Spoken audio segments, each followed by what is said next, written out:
So welcome to another gathering, Earth Nouveau gathering with the Hub here. Great to have you here. And today we're going to talk about mystery schools, lost civilizations. What was the other thing? Well, Freddy Silva is actually the one who inspired us to go and do this. And Amy kindly suggested, because she's just been to a weekend with him, with Jen, and Jen is going to join us in a little bit later. So we're just gonna hear from Amy and from Jen what was presented, and then we're gonna put our own little mustard to it, as we say in Austria. And I've also done a little meditation kind of thing for the end, so we can then experience it ourselves. Over to you, Amy. Let's just... I mean, I have a lot of notes, guys, so I'm kind of like referring to them because there's so much information and it was, kind of hard to get everything written down, but I did listen a little bit back on his recording. But his, so he was talking, so his book is The Lost Art of Resurrection. And this is basically what he talked about the whole time. So I thought, I could start off by reading something.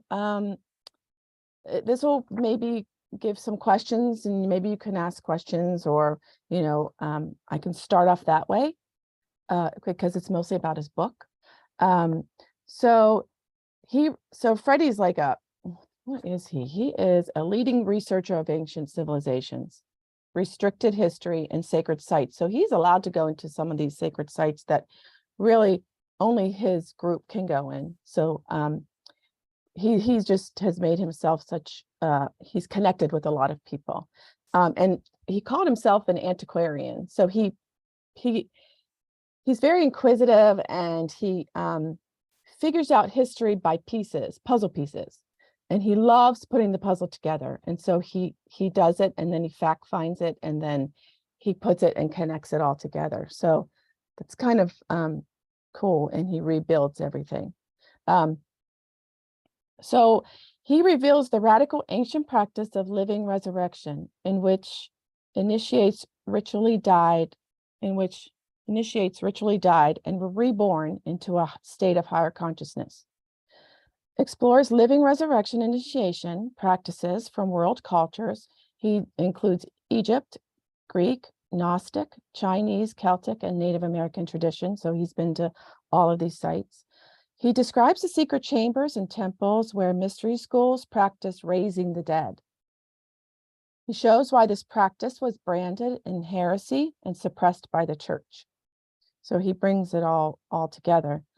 More than 2,000 years before the resurrection of Jesus, initiates from spiritual traditions around the world were already practicing a secret mystical ritual in which they metaphorically died and were reborn into a higher spiritual state.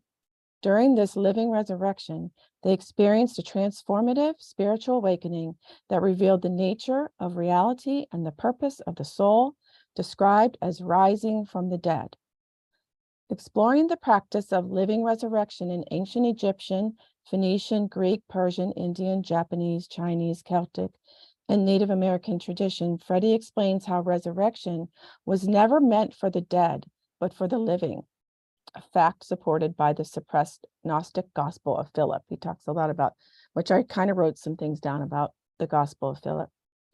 And Philip says, those who say they will die first and then rise are in error if they do not first receive the resurrection while they live.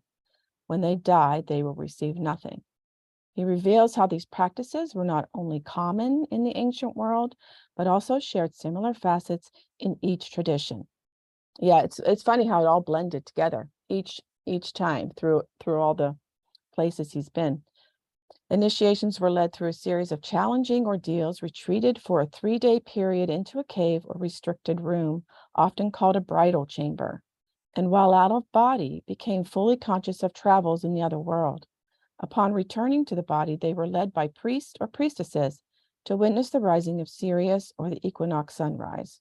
Yes, they did everything with the sunset and sunrise.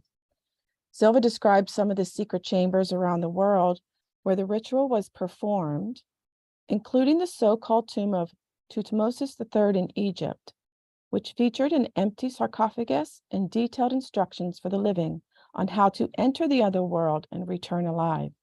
He reveals why esoteric and Gnostic sects claimed that the literal resurrection of Jesus promoted by the church was a fraud, and how the church branded all living resurrection practices as heresy, relentlessly persecuting the Gnostics to suppress knowledge of this self-empowering experience. He shows how the Knights Templar revived these concepts and how they survive to this day within Freemasonry. So yeah, that's basically, he first talked about, he said, we can't find out where we go until we know where we've been. So that's kind of why he does this. And he gives it like a broad understanding of it. And they said ancient history is right outside your doorsteps. Like there's places you can go to now that have this ancient history from way back, Ice Age, back then. So he talks about this. I don't know if you guys ever heard of the initiation. I don't know, Tanya, I know you went to Egypt. Because he talked about the tomb of Tutmosis III. And he talked about how the sarcophagus was empty. Have you heard of that one? Well, I haven't. I'm not sure about the tomb of Tutmosis III, but in preparation for my trip to Egypt, I did a lot of reading, and one of the books I read was The Winged Pharaoh by Joan Grant, which is, it was written in 1937. It's really fascinating because it's a woman writing about her past life memories in ancient Egypt as a pharaoh. And it was interesting when we went in the temple of Osiris at Abydos, there is a list of the pharaohs on the wall. And the earlier pharaohs, like pre-Saqqara, weren't listed, but her daughter was called Den, and Den was in the second dynasty. When one of our guides was saying that. So it's interesting to me because she talks about getting trained as a priest, and I can't remember which tradition it was in, like which temple she was serving in, but she gets trained as a high priestess in like for healing and for visioning. And one of the rituals that she does was she goes into a sarcophagus for 3 days. Yeah. Right. And so it's like this, preparing and fasting and meditating, and then go into the sarcophagus for 3 days and go into sort of almost like a dream time state. And what she talks about, she remembered doing and being, was going through and doing healings on all kinds of different, people. So in the dream time state. So I thought that was really, really interesting, and, talks about really her memories of what you're talking about now. Yeah. So he talked about the pharaohs, and he talked about this. So the Tutmosis III, it was empty. So it wasn't burglarized, or it was sealed and it wasn't burglarized or anything. And they found that it was empty. And there was this book written around the chamber, the sarcophagus, this story that was, it was hieroglyphics, right? And he got someone from a Dutchman to what do you call Translate? Translate. And he said, so this thing around it said, it is good for the dead to have this knowledge for sure, but also for the person on earth. Whoever understands these mysterious images is a well-provided light being. So he said it didn't fit the paradigm back then, of this, but that's what it said around his sarcophagus. So there were many of these burial chambers, then there were many of these things that were empty when they went to look for them, but they had these stories written around them. I'm sorry. Yeah. I'm just sitting and I'm jumping. Go ahead. Jumping, I can feel it. Go ahead, jump. Did anyone heard about right eye of Horus mystery school, left eye of Horus mystery school? No. No, you see, it's so sacred, it's just unbelievable. And it is on the market to read about this from 1984, 90 something. There are two books. This is how it's called.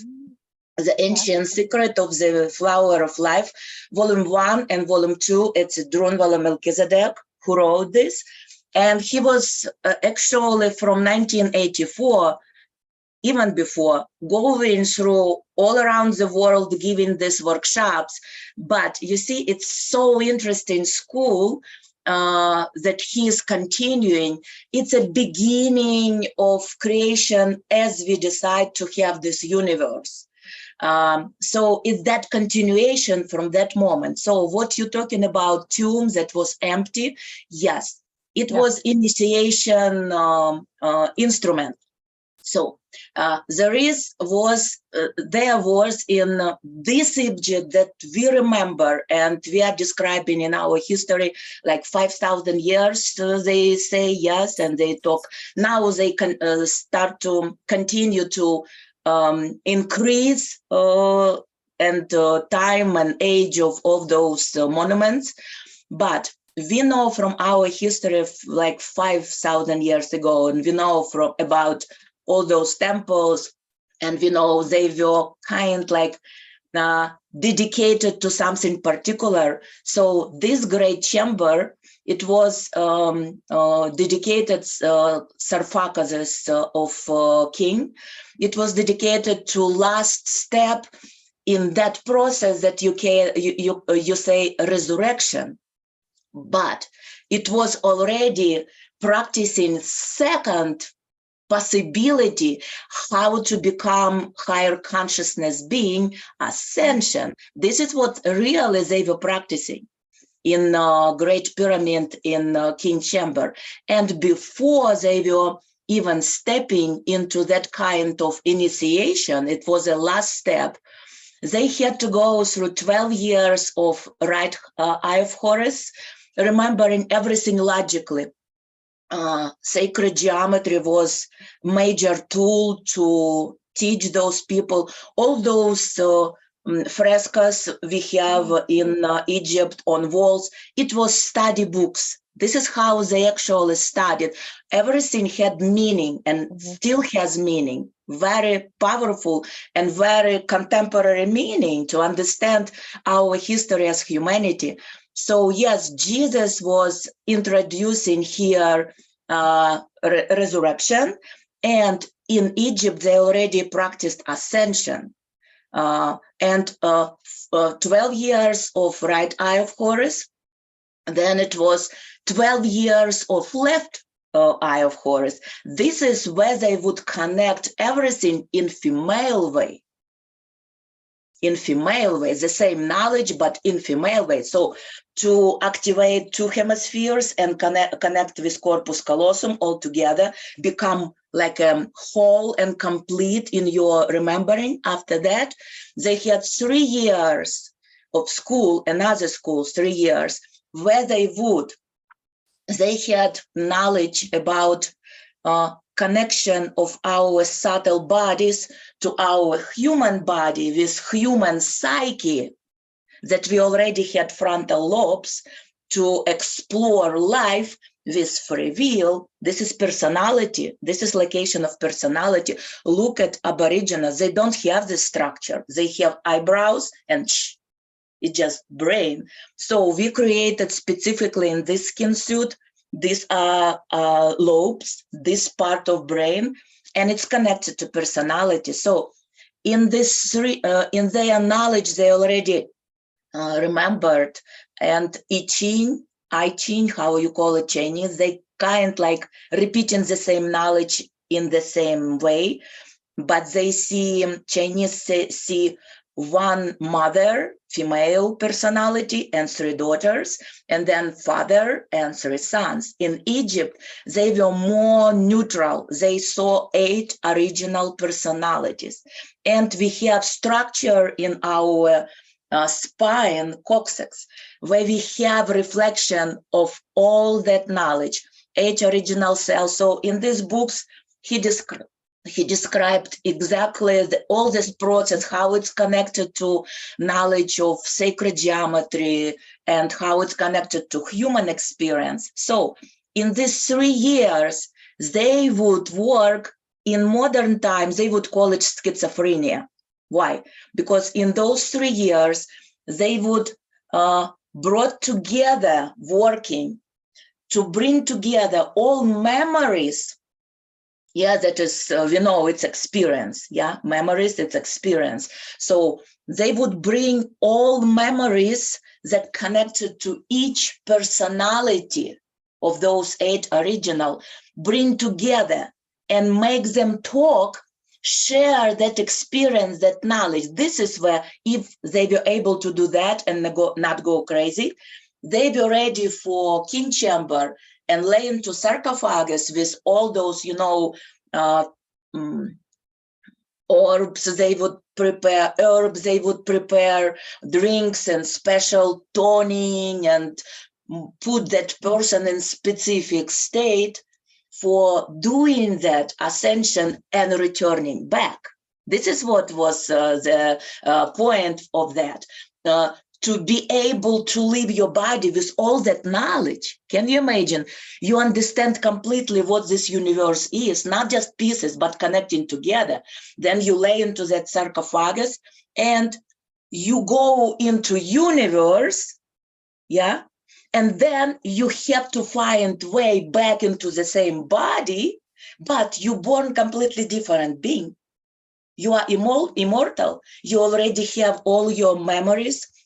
You already understand, and you can work with all dimensions, and you can be all dimensions, not just work. You're not returning to the same vibration. You're really completely different being after that. Yeah, we had some, casualties. People would lost in not finding back and stuck somewhere. But this is what's happening today. We are in that process. It's easier today. And good people remember ancient way to describe. By the way, there is a book, her name is Elizabeth Hitch, if you heard about, book name Initiation. It's old book as well. And she bringing some memories about her being in that culture and how she was put into tomb and completely sealed with pharaoh because it was her pharaoh or someone famous in culture. So she recalls all that stuff that we already heard from our ancient history already, and what AB sharing, yes, all those pieces, they're just coming now together. It's just so exciting. Wow. Well, wow. Thank you, Arina, for giving Yeah. us such a lovely, thanks, Tanya. Hold on, let me just write this. For giving us such a perfect summary of that, and this is why it is so important for us. And like Freddy says, it's so important to go to these places because this is where we pick up the pieces, right? This is where we start remembering, because those 24, 27 years you're talking about, we have been doing those throughout our lifetimes. And we're coming to the last 3 years now where we're having to put it all together, right? Schizophrenic or not, like Arina says, and to some we might come across like that, but this is it. So, and as you say, Arina, it's like this initiation is no longer, we don't have to lie in a sarcophagus, we actually can do it without doing all those ritualistic initiations. That's what he was saying too, that you can use this living resurrection in your life just by elevation. No fear, no fear. He said something like elevation, elegance, where you have no fear. So wonderful. I'm so excited. Sorry, guys. Just talking about all of the sarcophagi, I put a link in the chat on the Egypt Saqqara Serapeum. But what this was a really incredible place where it had 23 giant sarcophagi. And there was a bull that was entombed in one of them, sort of like the one in the center when they excavated it, but there was nothing in the other 22. And so there was like 11 on one side and 11 on the other side when you walk into this place. And the walls are carved. It's carved basically into the rock, right? And it's gypsum, it's calcite, it's granite. So there's quartz and gypsum like within the walls. And it was really incredible to see these because they're giant. And you can see some pictures in the link. I didn't get pictures as good as that, but it was really incredible, you know. So we're talking about, you know, my friend Melanie and I always, like, we knew that it was an initiation chamber, but for beings that were larger than the human, you know, than the typical humans on the planet. So Yeah, you know, the giants.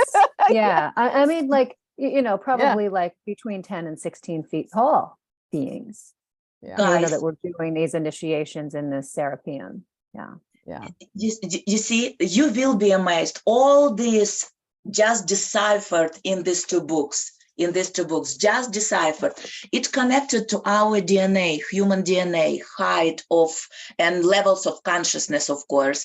So those giants, especially in Lost Egypt, that we know about and it described in history, our history, they were living together. Those giant doors, they were not just, you know, some comparison or some metaphor, you know, some, how to say it in English, some not practical thing, just like meaning of something like a memory. No, it was all practical. They were living together in those temples. That's why they are so giant. The highest beings that we had on earth, walking on earth, 60 feet. The highest being. And again, it's connected to DNA. How many chromosomes do we have? Well, and also to the DNA strands that are activated, right? It would be activated because of that level of consciousness. Mm-hmm. This is also why probably the kids nowadays are getting taller and taller, isn't it? I mean, that's just something we can probably link, you know, as a little thing. But also the other thing is to maybe also consider is, you know, because all these pyramids were teleportation stations. Stargates. So all this part of what we're talking about is, you know, and that's why we had the quartz, and that's why we had all those crystals in there, you know. Power plants. Power plants, yeah. Well, actually computers, you know, in a sense, because what's a quartz crystal, you know, it's what we use in computers today. One of the things I noticed, you know, being in Egypt is when you're in any place, right, and there's hieroglyphics all around you, that it is really contextual. Like all of the walls and all of the writing work together, which I thought was really, really interesting. So you can't really like look at, you know, a phrase or a text or so. Amy, I would be curious to know, because of the writing around that tomb, to back up and see the bigger picture, because it feels like just reading the inscription on the sarcophagus isn't giving you the whole picture, right? It's like you have to back up and look at the sarcophagus and look at the walls and look at, you know, the ceiling and just sort of everything around, because it's almost like there was a lot around it. He showed a picture of it. I don't think it's in his book, but it was illuminated and it had so many stories around on the walls and on the sarcophagus there. Yeah. So many stories. Now, that was one of the things that was interpreted for him. Where was I? Hold on. Did he, not to confuse you, but did he also talk about his experience in the chamber? Or is that Graham Hancock? No, it's also him. No, he also had a he also had a light being Oh, Did maybe he not Jen talk about remembers. that? A light being. Okay, I might be confusing, but I No, think actually maybe he Jen talked remembers. about it, that he had in the big pyramid, in the Grand Pyramid, he had because they could enter without tourists and everything, Yeah. and he had one of these experiences with light beings. They were surrounded by light beings. Oh, I don't know if I he talked about remember. that. I will let you know when I listen again. No, it's So okay. I no didn't write problem. it around. I didn't write it down, I don't think, but No problem. But yeah, let me throw something else in, Amy, because the lecture was given in West Virginia, right? yeah. Which is a place of giants Natural springs were there. Yeah. and all of that. And Yeah. didn't you say that you've come away talking about experiences? Yeah. What was your experience? Because you see, we don't even have to go to the places anymore. Just by talking to somebody who's been there, they are the conduit. So what you said you had an experience. Well, so because lately I've just been feeling like melancholy. I'm like trying to figure out what is there's one little thing in me that's like kind of, I don't know, inside that I can't figure out. And so and I think the whole thing started when Jen's friend invited her, and then Jen's like, "You're not far from there. Do you want to meet us?" So it kind of like, well, okay, why not? I never was attracted to go to Egypt, or even I love Egyptian style paintings, but never was really attracted to that per se. But I went. And with the natural springs, it's a small town of 700 people. I mean, it's tiny. And the people that were there. And I kind of like when I drove back on Sunday, I drove back in silence. It was like I didn't have the radio on, and I just had a conversation with myself. And it all just felt like something was lifted from me, like something definitely shifted on the drive home from being here, from listening to this. It just fascinates me because I'm not really one that can remember facts of history, but it just seems he's such a speaker that he talks so naturally, and I can feel it more when I'm listening to him, and now I can read his book, and so I kind of understand all of the things. But yeah, I would have to say the combination of things, it was like going into the initiation. And not being comatose. Well, Yeah. and this is so important to actually acknowledge, because that is a part of an initiation, right? Yeah. You're receiving it and someone, facilitating it. And we're doing this all the time as well. So we are all part of that. So acknowledge that, because the more we acknowledge that, the more, we start to realize what's actually going on. Yeah. I mean, and that's why it's also one more thing. That's why it's also so important that we are actually surrounding us with people that are interesting and inspirational and facilitate that kind of possibility. He said that these still go on. I think he said Guatemala. There's someone in the Great Lakes area that they still do this, practicing this initiation today. He says it's kind of a dangerous thing. What he did say, you have to prepare yourself to do this. Hold on, let me see if I can find it. Is that you do have to be in a high vibrational frequency for the body to go out, for the body to experience it. And this is without drugs. Although they did use water lily. I think it's called water lily. Blue water lily. Blue lotus. Yes, Yeah. exactly. Yeah, that's what they used back then to get people in that comatose state. Yeah. But he says there's certain protocols that you have to do in order not to die. So, I'm sure that people, he said something about, so these are the questions that he asks himself. There was a dichotomy between the Christian resurrection with Jesus and then the ancient Egyptian way. And he showed a picture of Jesus's tomb. And he said that Jesus actually actually was in the crowd watching himself be crucified. It wasn't even Jesus, it was Simon or something. And that he was in the tomb, and Mary Magdalene, who they never talk about in the Bible, you know, that's the mystery school part, John the Baptist and Mary Magdalene, that she was a priestess and she helped Jesus in the tomb so that he's, you know, he went in there for 3 days and then came out. And so he really, it wasn't about him dying on the cross and then coming back to life. That's not what living resurrection is about. It's more about the initiation. But the questions, I thought these were actually kind of cool. So what's resurrection really about? He said, how did people access the other world alive? How did they do it and be alive over there? And what did they expect to gain from the experience? If resurrection was already an old-fashioned idea in ancient Egypt, where does this leave the story we've been told in the Western world and its hero, Jesus?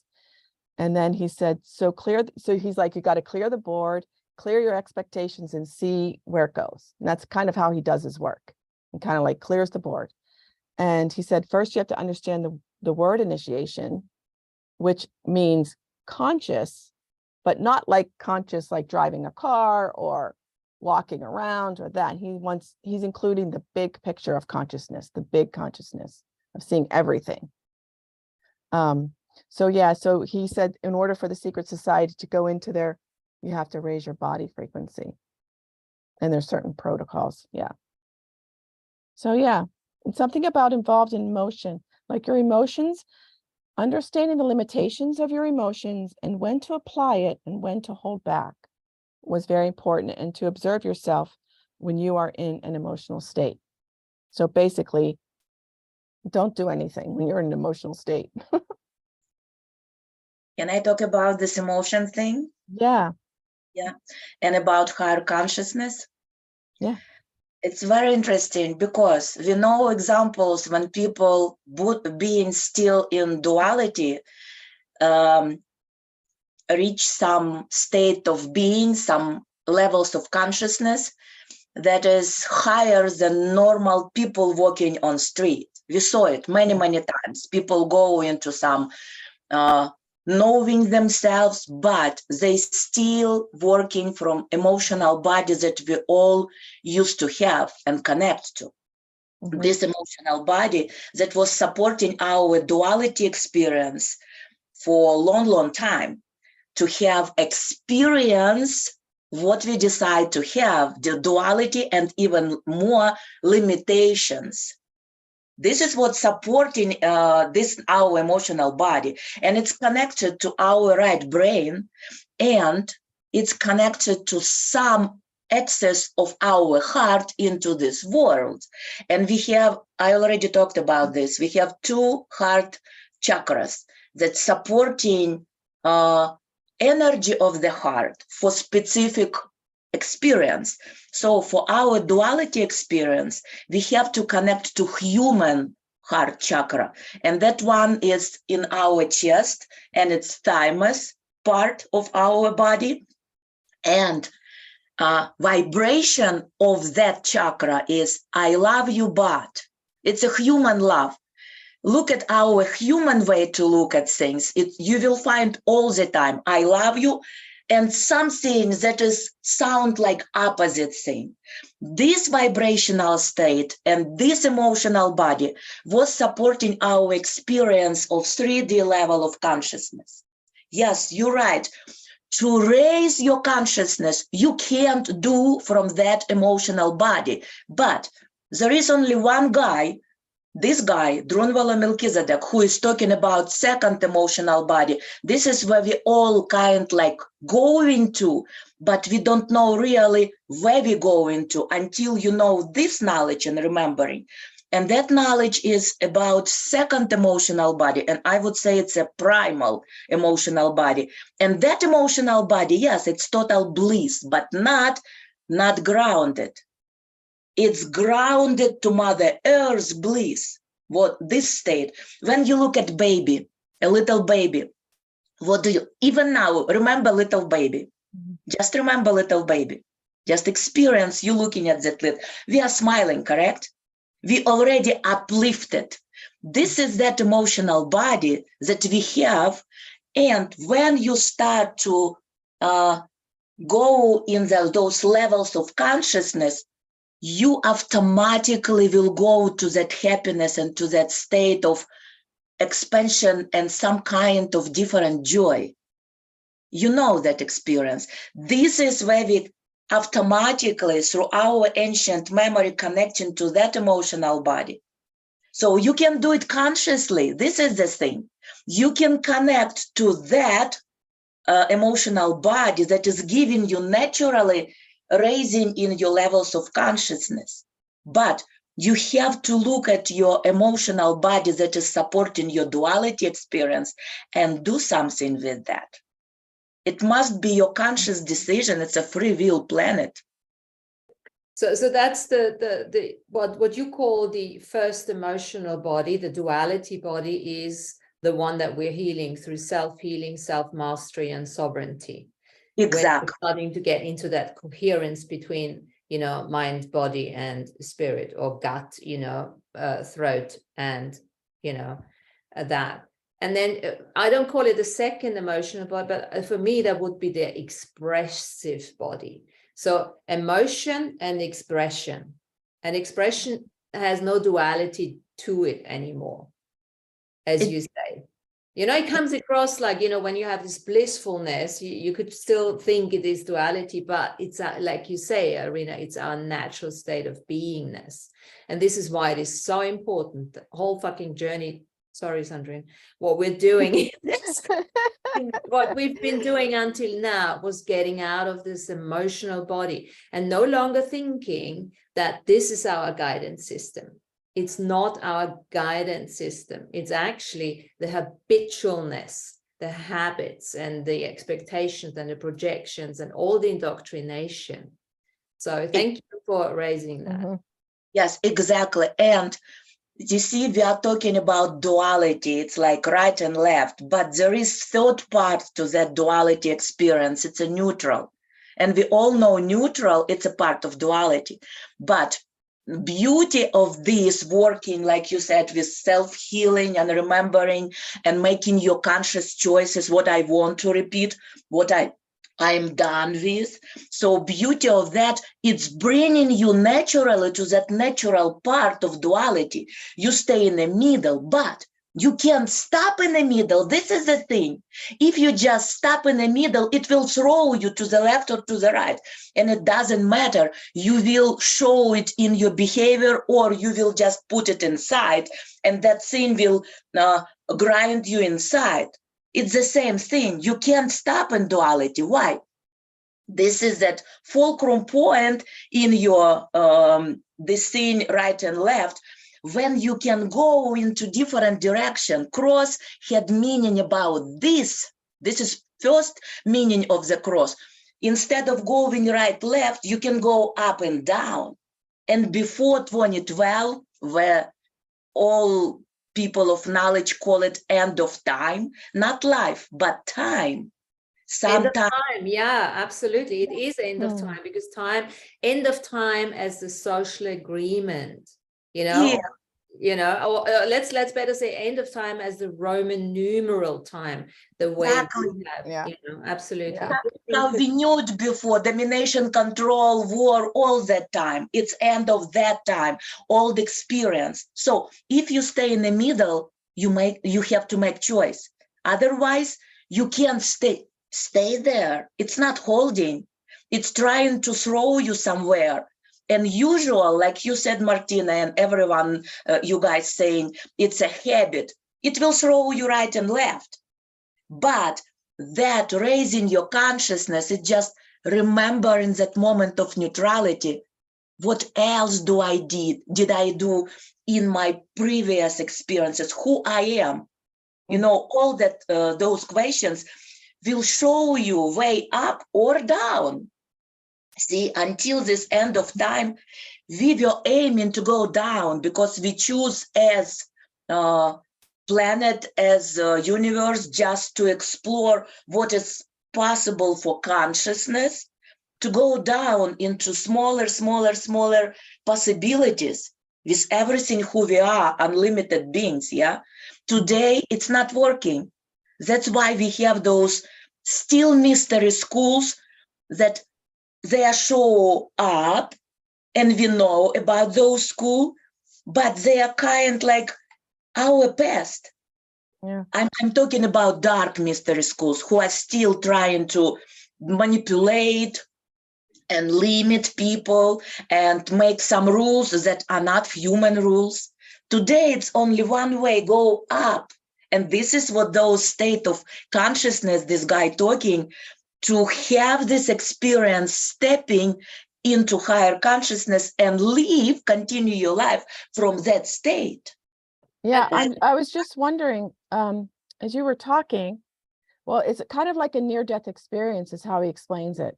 And I was wondering if back then, I'm thinking, okay, did these people do that as a clearing for themselves to clear those programs, or like we have today, you know, like was that an kind of way to do that? And then they came back and they were at another state of consciousness. I don't know. This is exactly those 3 years school after 12 years of right eye of Horus, 12 years of left eye of Horus, 3 years that I said looks like schizophrenia. This is exactly what we are doing already with our life. They did it in 3 years, bringing everything, all experiences as it was in their lives. We know that. We already through AB material, we know about that. And they would bring it to some state, just experience, just recollection of experiences, integrating, celebrating of remembering. It's another way to lift up your level of consciousness. And then, of course, they were ready for sarcophagus. And you know what was last initiation before sarcophagus? It's still in the books. It's still in a Bible. It was initiation name Salpaker. Salpaker. It's still in the Bible. And what it was like in Egypt, like a show that what they were playing in Christ's time. He played it out through Judah, deception, and then dying on a cross. It's how people wanted to present it. It's not what happened, you know. Yeah. It was bad. That deception for people who are reading that story to come to the point where they can see it differently. When you are already in uplifted state of being, you already see it as last preparation for you to that unifying your right and left, good and bad, put into state of neutrality, just experience to ascend it, to bring it to your higher states. So, but people still see it in duality. Someone was good, someone was bad. And this is how it's playing. We are stuck in duality through that. But if you can see that it was only, now guys connect knowledge of AB. He told us about mystery schools at the end. We have to let go of structure, yeah, and take your membership out. Cancel all membership. It means you're not supporting structure and allowing that structure to go home. And for you, you have to become your mystery school. But not in old understanding, but in new understanding that you are now building your life in a way you live your experience of your choice. And if you are in those ascended state of consciousness, you're not choosing duality anymore. This is how we change our world. That's exactly what's playing out. That stage play is playing out at the moment worldwide, you know? So we are right in that. And this is where the next level of, you know, once that we get together, you know, that's where choice becomes really, really significant. Because choice has not necessarily been understood. I mean, when did we start looking into choice, right? Because choice was A and B, but there is so many more choices out there. And the main choice is now to not entangle with what's going on the world stage. and choose to move beyond that. Exactly. Well, I Exactly. mean, I think there's an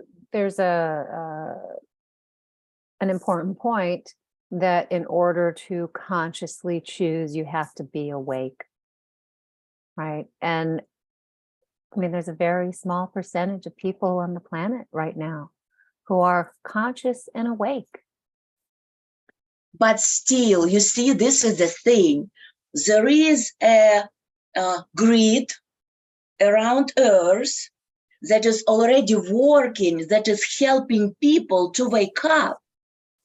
Yes, today it's dumbed down by old structure, old system, but little by little, it's kind like working with all assistants and all involved through entire universe, cleaning those places, node points that AB calls chakras, wombs, Mother Earth wombs.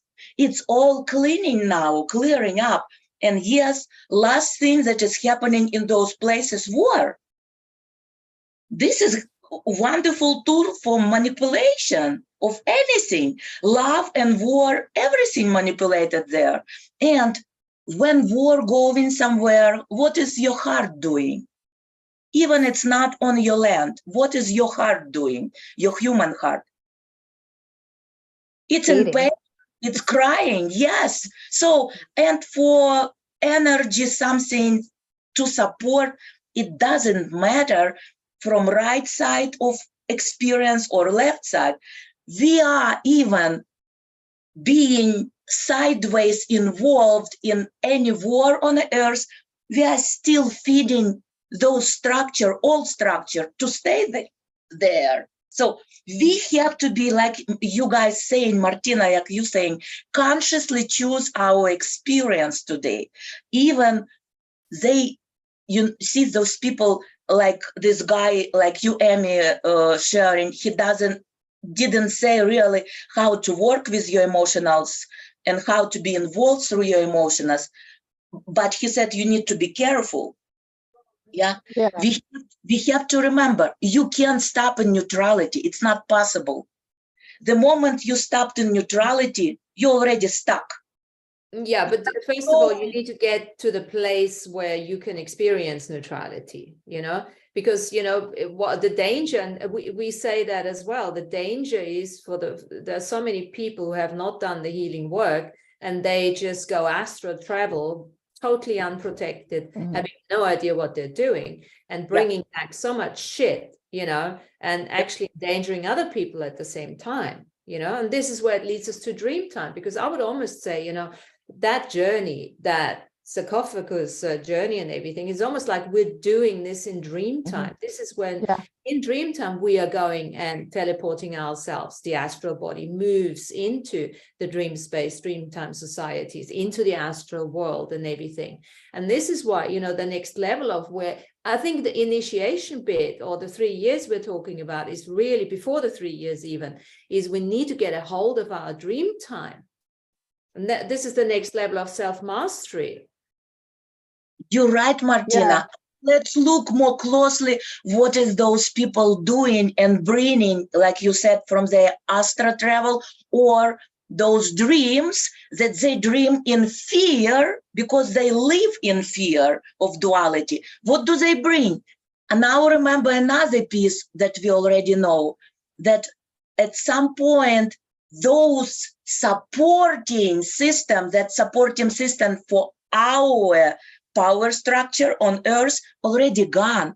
We don't have that system. And those people who are diving in out of body experience or whatever dreams, what do they bring? Memories, their memories. It's a placebo going into place.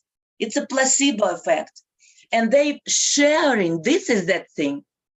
Do you buy in what they're sharing and stay in your fear? Or you already tune in personally and feel it for yourself? It's completely different thing. When you feel it for yourself, you will see something not what I'm hearing from this guy or girl, you see? And then you will start to research if it is something you want to do. Because you remember, there is amount Yeah. of people who are not awakening. They are not awakening. It's their decision. And what we can do, who want more greatest and brightest future or even present on our earth and in this universe, when we consciously see it, and we already done with our baggage, we already looked at our experience and we already made decision and it's transformed for us personally, then we can do very simple thing. When you see something with your cleanity, you already cleaned, you already not entangled in that experience, what you can do, you can make simple statement from that point of view, from that level of consciousness, not being in duality. Do you agree with that experience on your earth or not? This is simple things that you can do. And you just make that statement because you are already in that expanded state of consciously looking at things. And you don't have your emotion jumping right and left. You can say, I do not agree with that kind of experience. It's like a little revocation, very simple. And then you connect the entire universe to support you in that statement. It's not even your decision. It's your observation. This is your, like you said, Martina, not emotional thing, but you said, yeah, you express yourself in that moment. And you just make it, do I want that experience for me and even for my kids who are still growing up, and even for those people who are struggling, but they don't remember. They so much into that fear of, I don't know how to be. They would like to wake up, but they can't. Yeah, no, it's an individual journey, isn't it? Yes. I think this is great. Thanks, Arina. You know, I think we've elaborated on the initiation bit now. Now let's go back to Amy. We've got Jen here as well. Yeah. Let's go back to Freddy.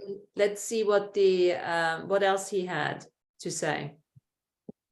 I'm driving. I'll be set up on my computer in about 15 minutes where I can speak more intelligently, but just going along with what you were talking about with dream time and where we are in this cycle, I had a lot of remembering during the lecture. Like I could remember in past lives where I had gone through the initiation.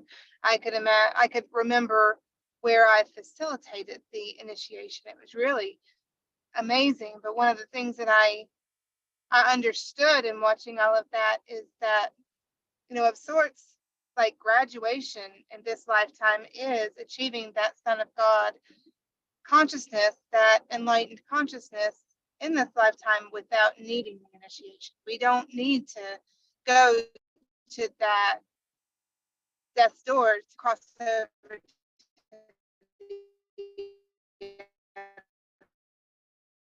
Okay, Jen, you're breaking up a little. we can bring that here now using the tools that we understand now without having to. Oops. All right, Jen, look, you're breaking up. We catch up with you in 15 when you're back a bit more stable. Okay, cool. Yeah.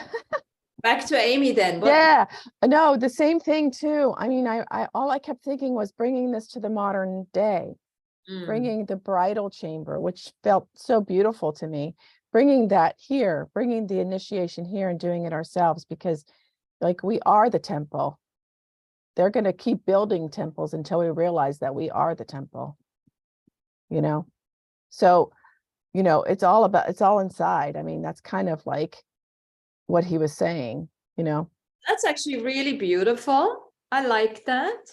Because when you think about it, these temples have been built to, like he said, for us to remember.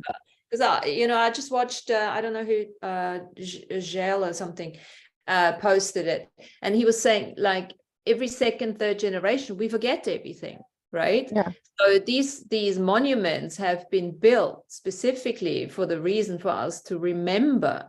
But now, as we're starting to remember, do we really need more temples? No, because we are that's really beautiful. We're the walking temple.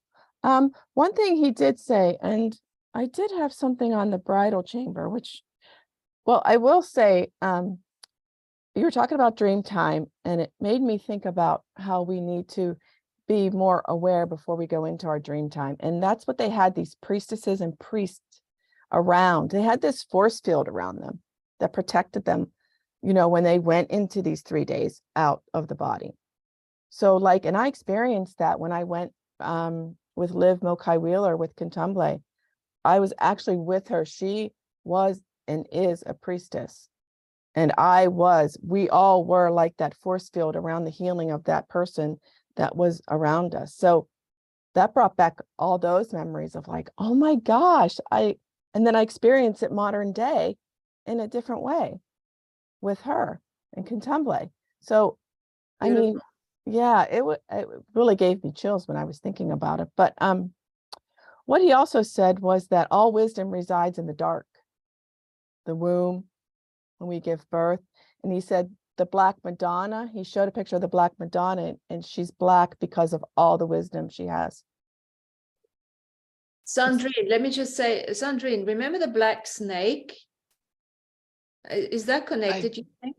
Yes, because I recently am reading up a lot on the mythical creature of the Melusina story, which is Melusina so the woman that is half fish. You could also use the Irish legend on the half woman, half fish, Mermaid. mythical, yeah, mermaid or whatever. Yeah. So, and I'm reading up a lot on it, but it comes back to, maybe some of you guys have also read the book by Marita Gimbutu on the living goddesses, on goddesses and all the serpent mythology and everything. So actually, just coming back to the serpent, the talk that Andrew Collins and Hugh Newman just released on their YouTube, on Karahan Tepe, he's coming back with the serpent symbology, which we all knew, and it's so obvious, but okay.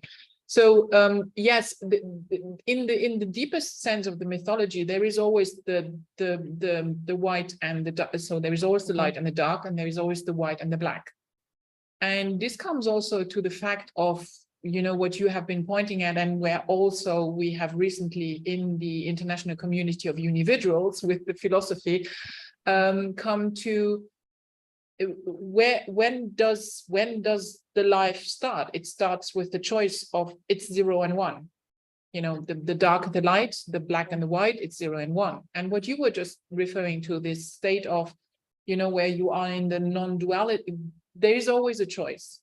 It's 0 or 1. You can have a million zeros and a million zeros and ones and whatever, yes, but there is always the choice that you're making is either 0 or 1. You know, there's always that choice that you go to, and then from there will come the next 0 and 1, the next 0 and 1, the next 0 and 1, and all that.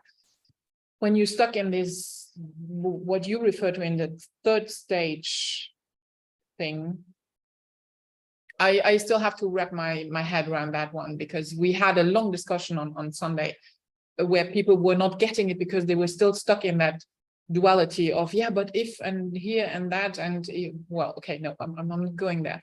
But on the serpents and on everything that is related to this black and white and women, and I think it comes back to, and here I'm also resourcing a little bit on all the books that I've read on paleoanthropology and early humans. It is, you know, women were still, or, you know, the gender of a woman was still considered as the miracle maker because it gave the life.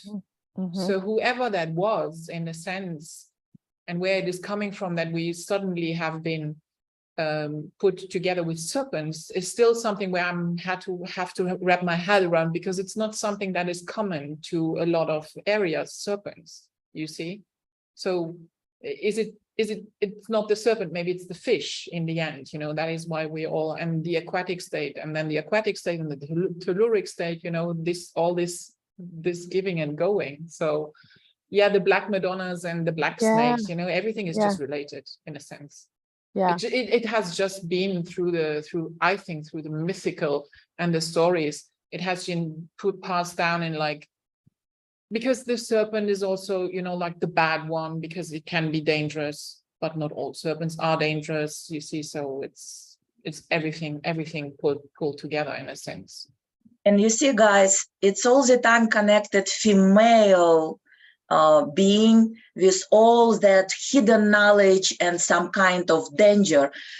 You know why? It's so simple explanation if you dive into remembering center core without duality and remembering spiritual science, not human science that was helping us with our experience, but spiritual science. This is the thing.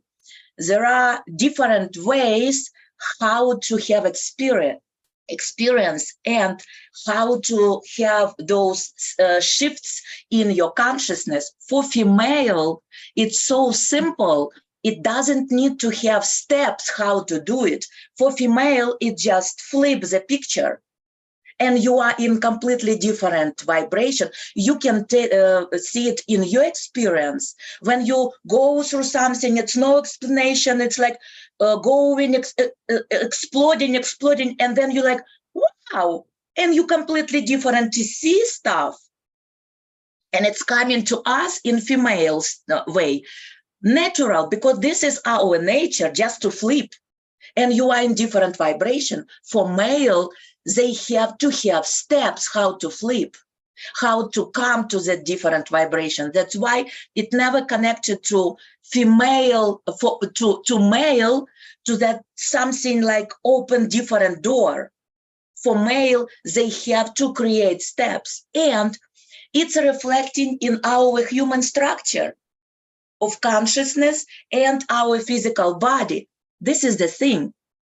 Our brain making 5 types of waves, and it's proven. It's science. It's human science.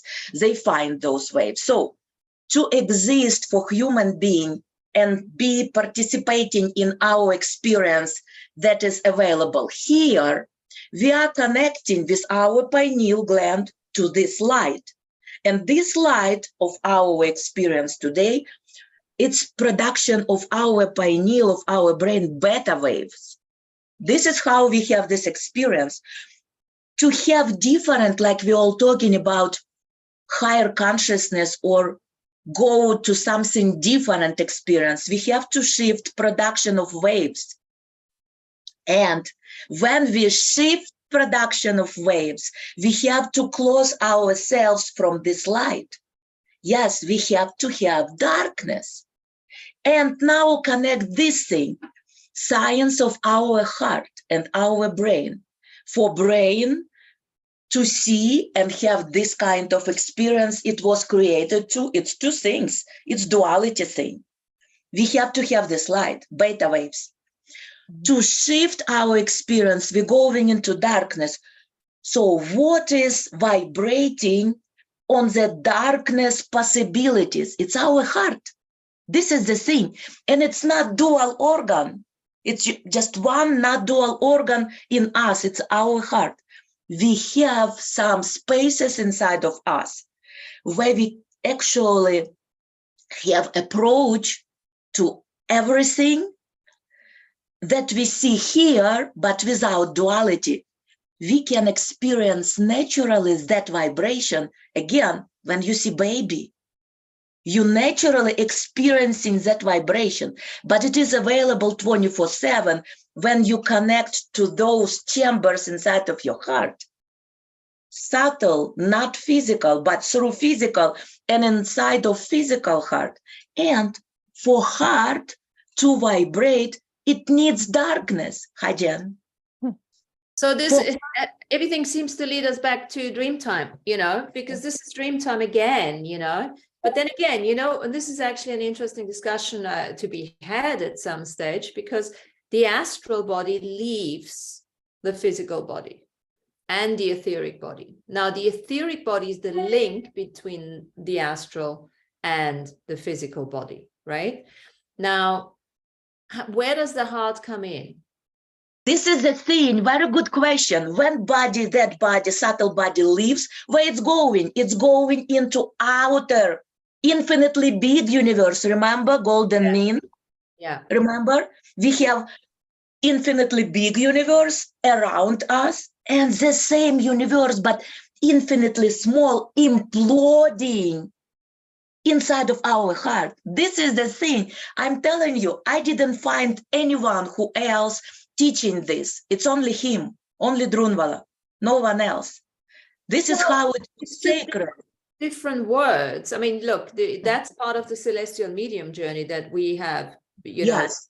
talked about. Agreed with you completely, but it's kind like going around that point, central point. About this central point, how to make it, it was learned in Kriya Yoga. Yogananda, they talking about the same stuff in their way, yes, but I just got it now. He mentioned, yeah, he mentioned Kriya Yoga as something. I forget what he mentioned it for. Let me just Yeah. say that before I forget. Yeah. Remember when we talk about the dreaming body, how the dreaming body leaves through the portal, through the gateway of the solar plexus. It shuts down all the upper chakras into the solar plexus, right? Now, but that is changing now. It's no longer happening that way. The dreaming body leaves differently now, and it leaves through the heart chakra, because what's happening is the root goes into the heart chakra. No, the root goes into the throat. Hold on. The solar plexus goes into the heart. And what else is left? So The anyway, root, the sacral, and the sacrum goes into the sacral, goes into the throat. The root goes into the Third eye. must to go, Third eye. must to go here. third eye, Sacral exactly. must go here to pineal, to second Yeah. one. This chakra, it must go here to third eye. Sacrum, its creation organ, must go to pineal, that is has connection to subtle world.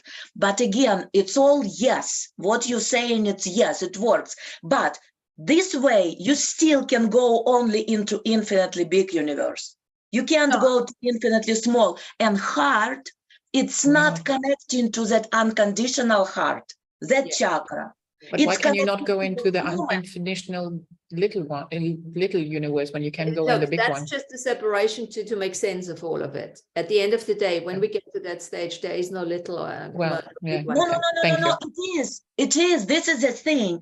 It is. When people go to astral journey, what do they see? They see good experience and bad experience. They're still in duality, so they go through upper heart chakra into outer universe. To go to your infinitely small universe, implode, you have to go through lower heart chakra, so that special place in your heart. And this is what I'm saying. No one teach that. Yeah, I hear No, what because you're saying. okay, I wouldn't agree with it necessarily, because even if you go from the lower or the higher heart, you still have polarity out in the astral world. Because In we the really lower need to heart, you start don't. now we need to be careful with that, because then we're not going into the source right away when we go astral travel. Yeah, so we need to make a distinction here. Which astral world are we traveling into? This If is we go exactly straight what to the monad, then I would say I agree with you. But if we're just not doing that, then there might be a distinction to look at. This is exactly what I'm saying. Yeah. Who can say that they have experience of that space inside of their heart when they are and God the same? Yeah. Yeah. Who can say? Who? Guys, raise your hand. No, we don't know about that experience. It's still just opening. When we have that experience to go to that place inside of heart, then we can recognize astral journey and what it gives you as a result, and journey is the same universe but imploded inside of your heart. That is not in duality. It's a female type of connections and experience. This is that place that has part of that experience is neutrality, and part of that experience is unity, complete unity. And it is only one spot in human body that has that vibration you can reach. Physically, you can reach that vibration. Then you experience completely different. You don't see through duality universe. And not, even not through neutrality, you see it through oneness. This is where sarcophagus was experienced. Right. When you see everything as oneness, only then you can travel and return. So then I would like to say one more thing before we bring Jen and Amy back on to talk about the other thing. And that's a very nice thing you just mentioned, Irina, is because that's another level of distinction we need to look into, you know, because that's really actually understanding the astral world, the different layers of the astral world of the planet, of the solar system, and then back into the monad. Now that also makes us realize why those initiations were so long and so intense with all those different things, because we are not, when we talk about initiation, we're not necessarily talking straight away back into the source of all sources. And it was our experience of past, because we were still deep in duality experience coming to that end time. Today is completely different way. Today, we are after end time. We already in that transition, but everything already vibrating on unity consciousness, everything. Yeah. It's only our old experience, old habit to go sideways, right and left, still recreating for everyone, like we already mentioned. It's an individual journey today. Yeah. Thank you. Well, more work to be done. Thanks for that, Irina. More work to be done. Jen and Amy, let's go back to, we've covered because what was actually the name of the lecture? It was something about other world, right? Initiation, something in the other world. Was it about, so we are actually spot on what the lecture was about? Yeah, it's basically from his book, Jen, right? Resurrection, yeah. Resurrection is Or something. So is it from the Art of Resurrection? Yeah, it's definitely the book, because I was looking through it and it's definitely, yeah. Okay. So can I ask a question? No. I'd like to ask a question with sacred places and lost civilizations, because we haven't covered that yet. Is that something he mentioned? well, all of these locations are obviously ancient.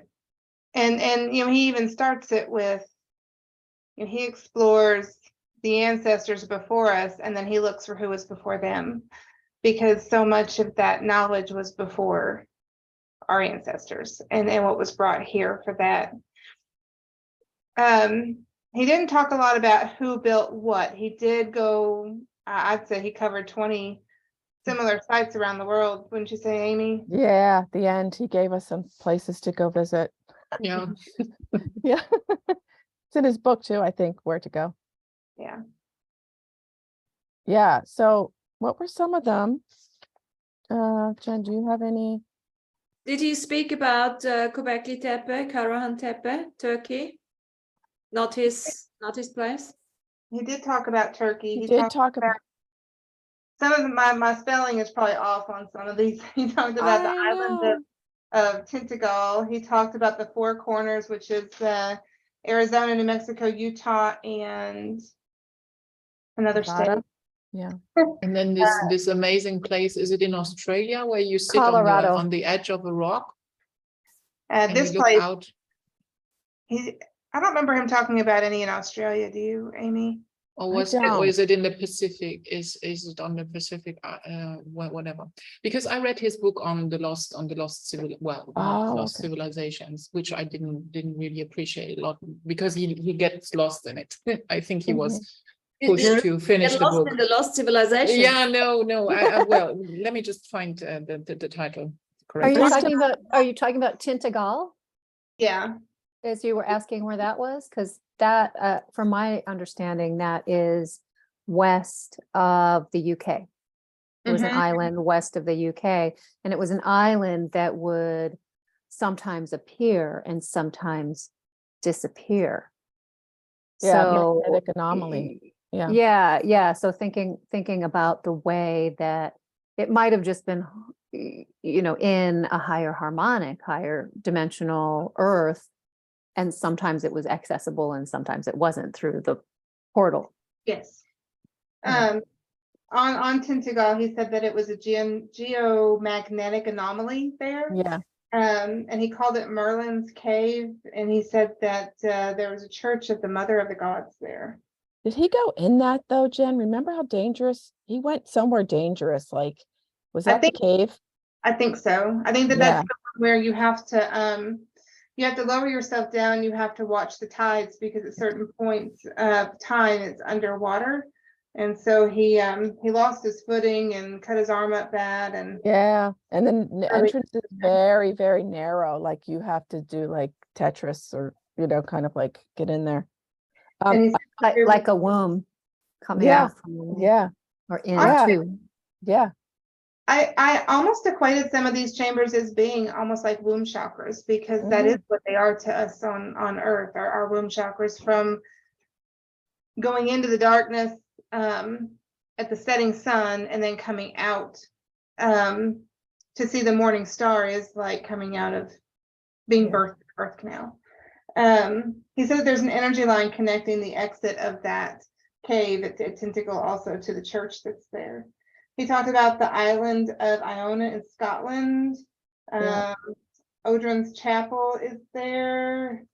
He also did talk about the Bridge of Forgetfulness, Martina, which when he said that, what I felt from that was the Rainbow Bridge. Ah. Yeah. The Cusco in Peru. If you go to Peru, Cusco. I'm gonna go. Yeah. He said the entrance to the other world, if you go in. I think that was the one that had the 3 layers, Jen. Mm-hmm. It's like a labyrinth. It's very hard to navigate in the dark through it. And then you reach the next level, and then you reach the next level, and then you go out on top and you see. Yeah. Check that out when you go. I will. Yeah. That's interesting. That's like that makes me think of the Hathor temple at Dendera in Egypt. And you have the underground level and then the main level of the temple that you walk into. And then there's the higher level, which was the astronomy tower, basically. And then you have like the roof of the temple. So 4 levels in that temple of Dendera, the Hathor temple. By the way, about Hathor Temple, Dendera, the more I was learning into what is that, tuning into vibration, watching videos, and when you remember about some reading AB gave to some woman, he was mentioning about School of Isis that was before this last Egypt, and I got knowing inside of me, this is where Dendera was built. It's existing from that time when long before last Egypt, they had this already initiation female way and immortality, what is actually in different words, it's just, you remember, you know everything and everything in that unity in you, all experiences without any duality. This is what immortality. And this connection to Dendera, and when you look even on map, it's completely in a different point of mapping. It's not in the temple street. It's completely different. It's a different location. So it is very interesting. And there is a guy, his name is Chester, last name Chester, and first name, I don't remember, it will come. Chester Copperpot. No, Chester, it's last name. Chester. And he made research of some shape.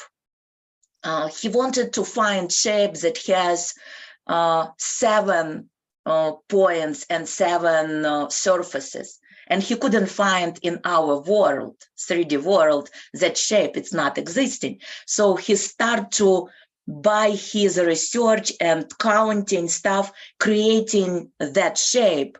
And to make this story very short, he came to deciphering what is exactly that goddess on a ceiling and on walls, remember? And she has like star coming from her belly. Remember that a fresco in Dendera? Newt, Newt, yes, the Newt. goddess of the sky. I can actually show you that picture in just Yeah. a minute. So she came to deciphering what it means, and it's related to heart. It's so amazing. It's so amazing. I'm just wow, wow, She wow. is. Thank you so much. I'm having just blast. It's like, There she is. everything coming together. Thank you. Yeah, that's Newt, the sky goddess, and Yeah. the astrological symbols on the ceiling at Dendera.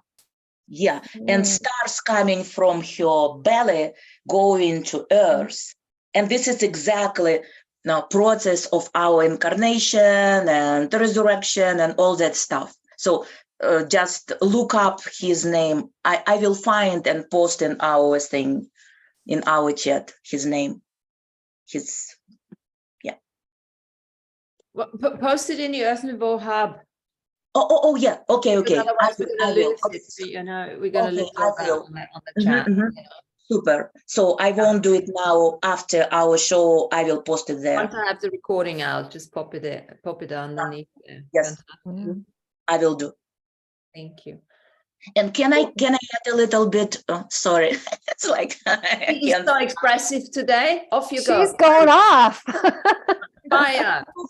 This is what I already teach for starting from 2014, and Drunvala was doing from 84. So this knowledge, it's going on, but now it's just going to people more and more wider, you know, and people ready to hear it because we are in that time. It's time to remember for everyone. So you were talking about these sacred temples, sacred points, yes, the sacred places on our earth. You already connected. It's connected. It's like a womb. This is what you, Jen, said. It's like a womb, like a rebirthing thing. Now connect knowledge of AB about how we lived before starting organizing this end time. He was saying to us, we were living around those sacred spaces to have like an amplifier for our idea for experience. Yeah, that sacred vortex, it was amplifier for our idea for experience, and we never crossed before we mixed everything together now for this end time to be able to remember everything and share codes. This is what we do now next to each other. We are sharing those soul codes to remember everything. So those sacred places connected exactly to that grid that is around Earth, that is supporting our higher consciousness level. If you read some literature, you will find different names for that grid, but the most simple, it's a consciousness, a Christ consciousness grid. And it has geometric shapes, that is pentagons and triangles, surfaces of that grid. It's a pentagons and triangles. And pentagon, this is that shape that is supporting ether. And triangle, it's a fire. You see, you have to step into that mode when you can't stay anymore in neutrality. But that pentagon at ether already supporting you to step not to right and left, but to up. Yeah, up in consciousness. Again, that makes sense because our bodies will become more etheric rather than, you know, less dense, less solid. Yeah. And we already have those experiences. Some people already have those more flexible, like a shape-shifting returning, you know? Even you can observe, you woke up in the morning, one phase, you go with your life, and if you have that happy experience, you change. Even your body, entire body changes. For any healers out there, look yourself in the mirror before you do a healing And then after the healing, look yourself again in the mirror, and you'll be probably scared of yourself because you look different. This is what I say. Yeah, exactly, Martin. This is what I say to my students. Make a picture before workshop, and then after 5 days, look at yourself. We did it. We did it. It's completely different people, completely. So, and of course, it can go the other way around as well. So if you're spending a lot of time with people that are very constrictive and conclusive and all of that, then you start feeling different as well. So that's you feel heavy. Yeah. And you feel heavy. It's even showing in your body. It become heavy. It's changed shape.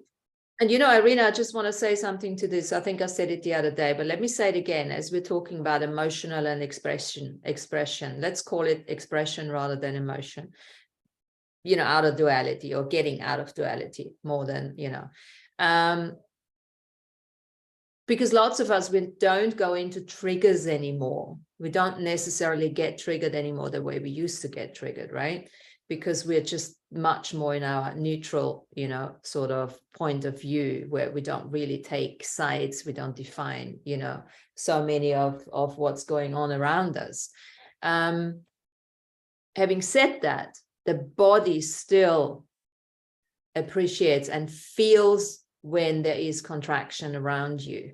So it's becoming more a physical rather than an emotional experience. When you start feeling constricted, when you start feeling the heavy weight, you know, or whatever it's going, and you might even start having tummy issues or headaches or anything like that. Just don't go straight into, oh, there's something I've eaten. No, it's actually your body is really perceiving, you know, and what it used to throw out initially with getting angry or sad, or, you know, that's no longer happening, but there's still the constriction going on for the physicality. Exactly. This is when those stuck experiences, that fear, that reaction of your emotional body on something not pleasant, stuck in your muscles, stuck in your bones. Exactly. And this another way to see it, that constriction, like you said, you have to work with that issue on which your body shrunk. You're still not clean. You didn't clean that thing. You didn't go to the root. Absolutely. And this is why, and I'm not the only one here, I have quite a few friends that where the physicality, the physical problems now showing up, literally, because we've denied it for so long, you know, or no, I wouldn't even say we've denied it for so long. It's just, that's the natural evolution, you know. So the astral body has been, the emotional body has been cleaned more and more. We're much more, you know, in our responding, not reacting sort of phase, but the physical, the body is still carrying a lot of stuff, and it can, lots of people carry it in the solar plexus like me, but it doesn't have to be in the solar plexus, anywhere. Another way to look, I'm sorry, go ahead. Go ahead. No, which is why it is also so important for many people to understand that when you're going into detoxing, that you have to do it the right way, no matter what you're doing. If it is spiritual, or if it is emotional, or if it is an expressional or whatever, because that is where many people that I have also seen go into these septic shocks, because their body cannot take it anymore, of all these toxins that they are releasing, but they also have to support the body in helping him release it. And that is where I think that many people who might not yet be awake need to get their heads behind it and support, and, you know, doing it the right way. Whoever that is, be it supplements, be it through a doctor, be it through a massage healer or whatever, but at least that they detoxing in the right way, because I think that is also a very important message to put out.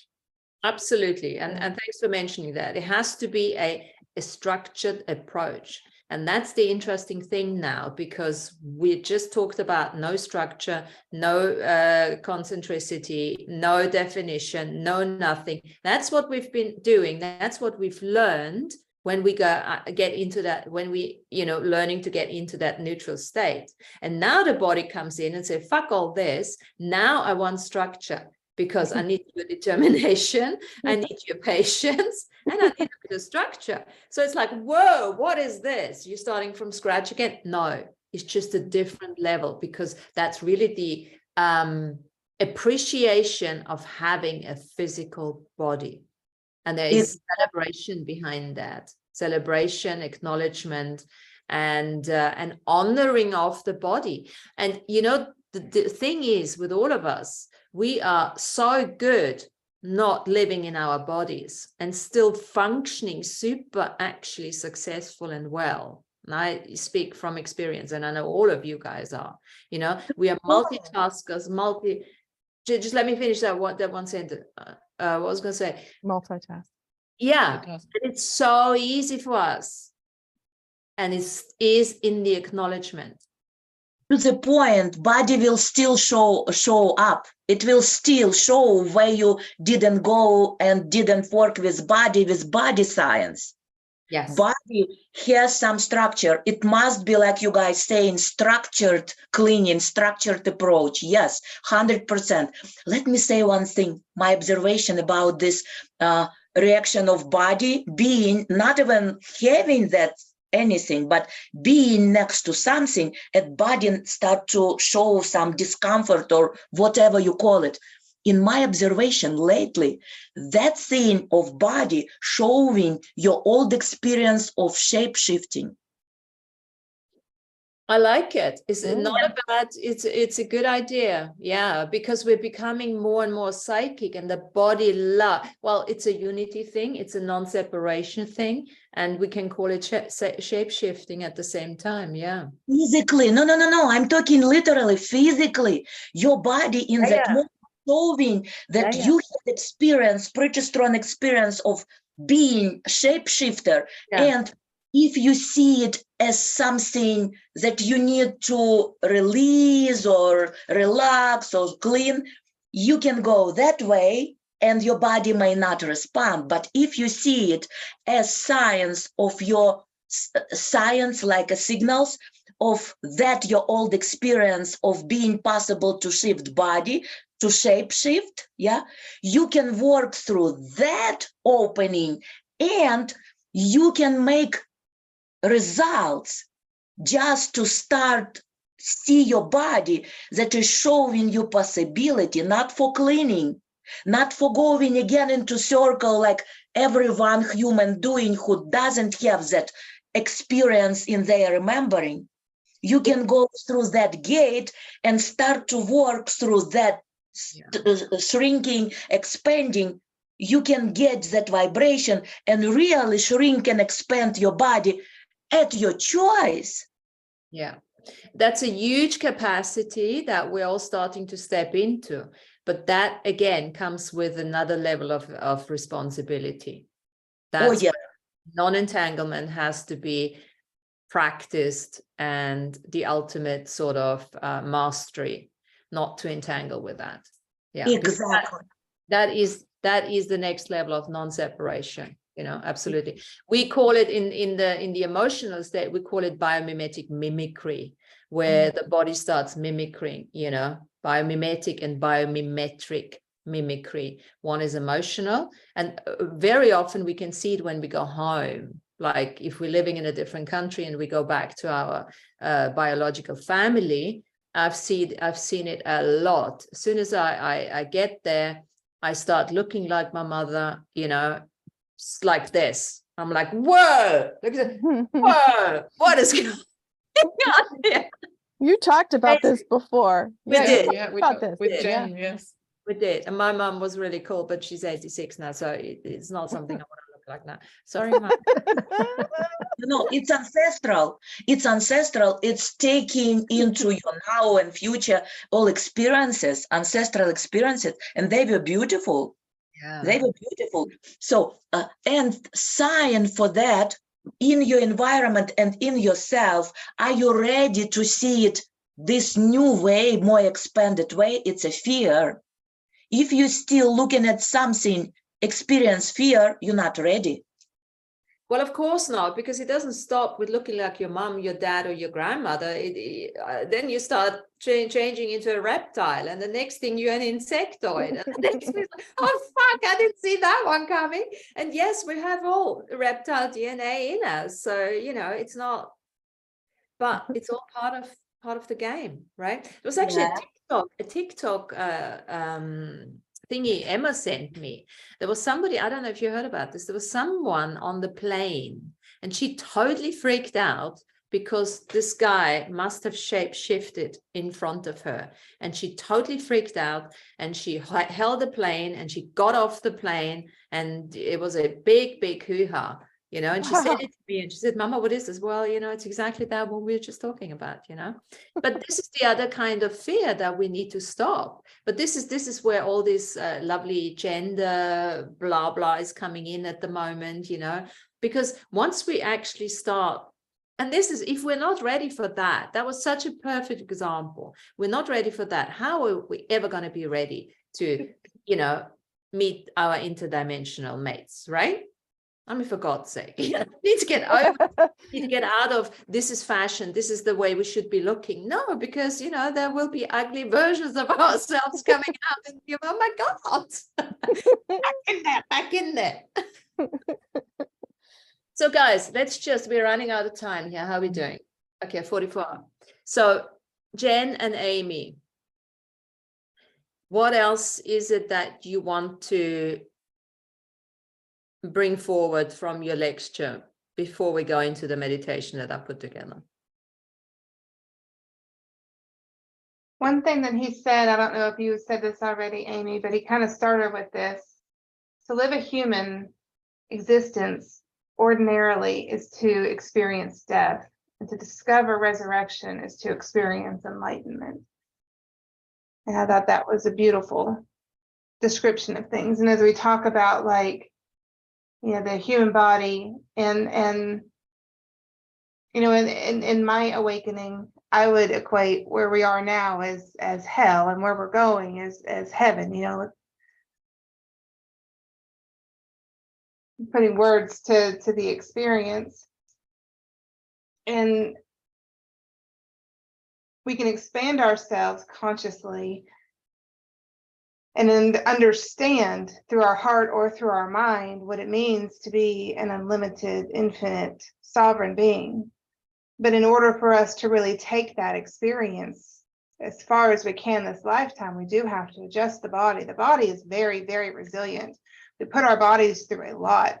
We intake a lot of things that hold us down, that hold us into the 3D world. Heavy metals and pharmaceuticals in our water, and shit in our food, and all the emotions that we hold on to, either ancestral or in the experience that we have. And sometimes I wonder why people are doing all these detoxes, because they sound so very unpleasant. But I mean, the reason that we do it is to shed the density, right? The density that we've taken in throughout this experience that doesn't match the density of where we're going. And so how do we align our physical body with where we want our consciousness to be? And that is the purpose of doing the detox to me. And I don't think it has to be as extreme as some people go to, but it is important to bring the body along and keep the body healthy, and allow the physical body to be in alignment with where the mental and spiritual bodies are. It's not exactly those aren't things that he talked about, but as you're talking, these are things that come to me. One other thing that he mentioned that's been coming into me a lot, he talked some about the astronomy of everything. And a couple weeks ago, I had taken the dogs out for a walk, and the sky was so beautiful that after I put the dogs back in the house, I went back out in my driveway and I just laid down and looked at the stars for a little while. And Orion is always my favorite constellation. It's always like my my trail marker for where I am. And I'm sure everybody's understood this before, like I had the epiphany, but like Orion's belt being the gateway for the soul, really, as we talk about ascension or how we find our way back. And there is an astronomical piece to this, that I don't think we really have to fully understand in the body. We have to be aware of it in the body. I think that our higher self will take care of the logistics of it if our consciousness is in the right place, but understanding that like the belt of Orion is the journey of the soul. And even these marriage chambers that he's talking about, they're all aligned astronomically to the sunrise, to the rise of Venus. And not only that, but like it has to be Venus in a particular alignment that only happens once every 8 years.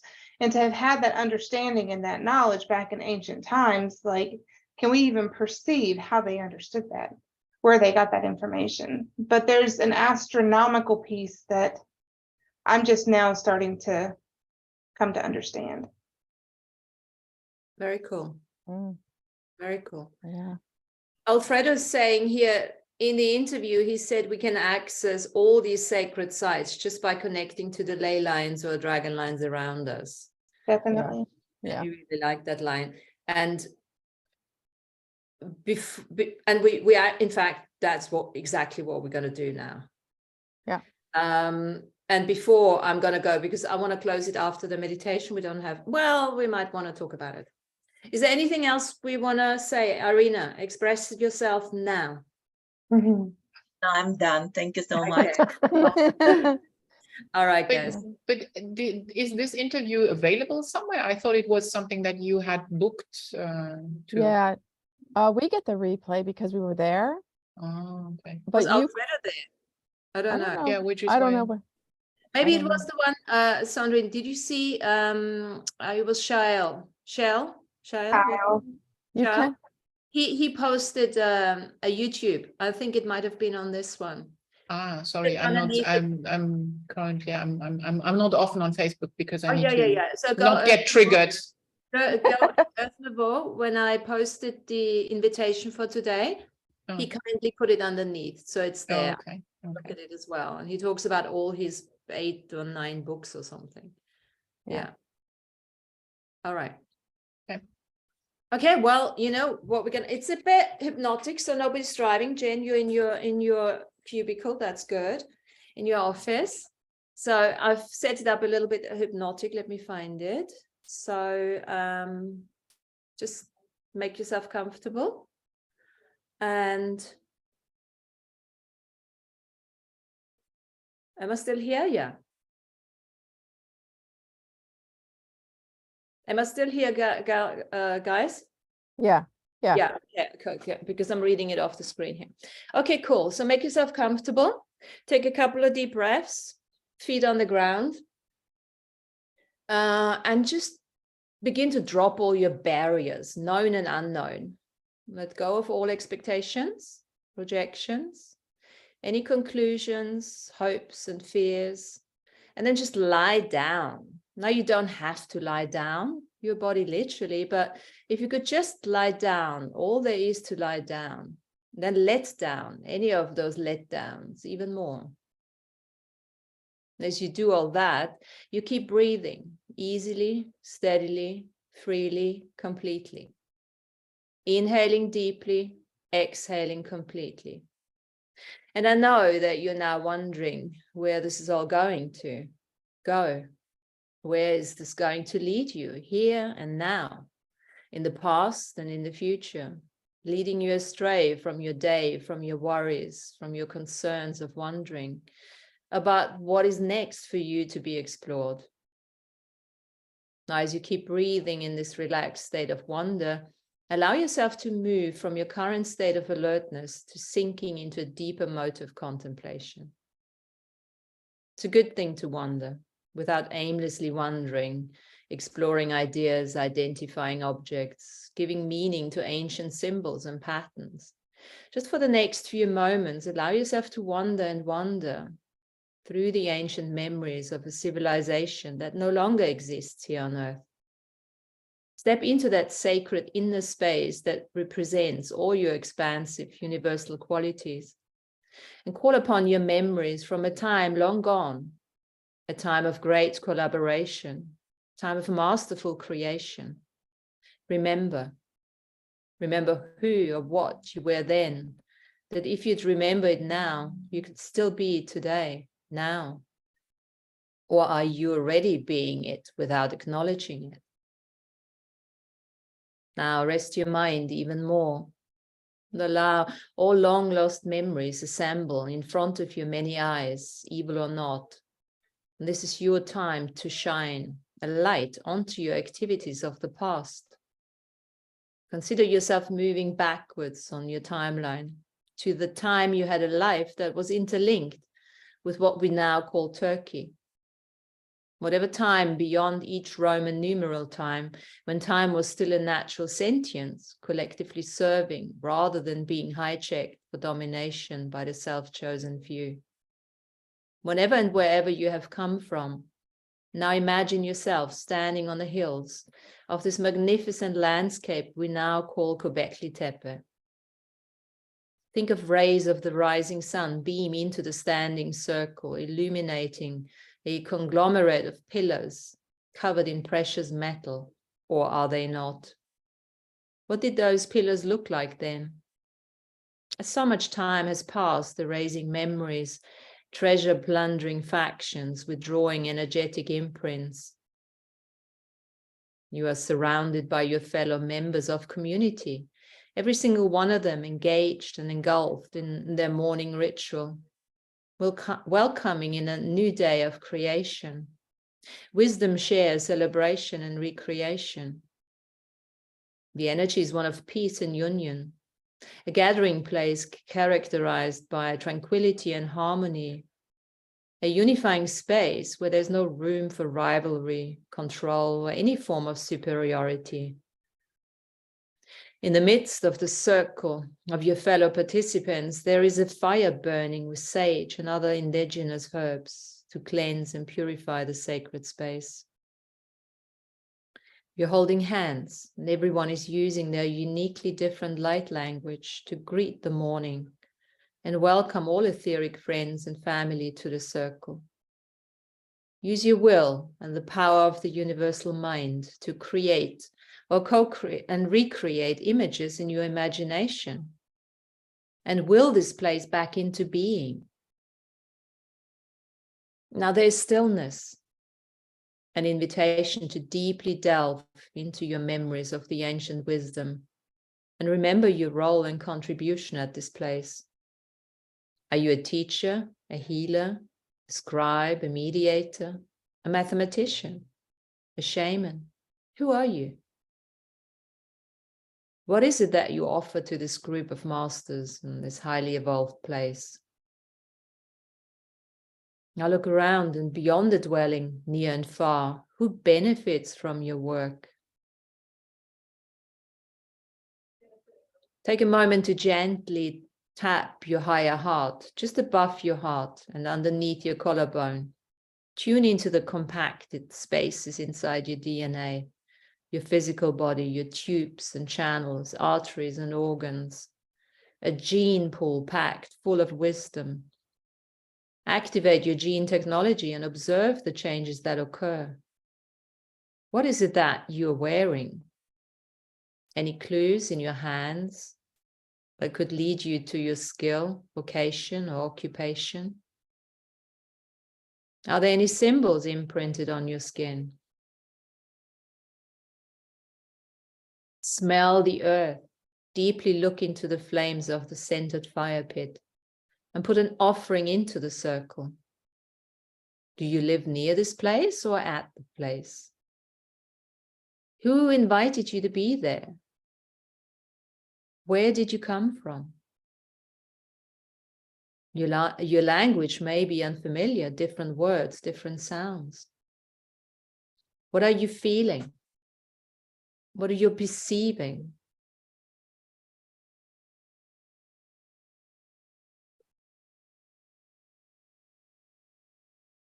Now use your intent and your inner compass to turn to the west and call in the element of water.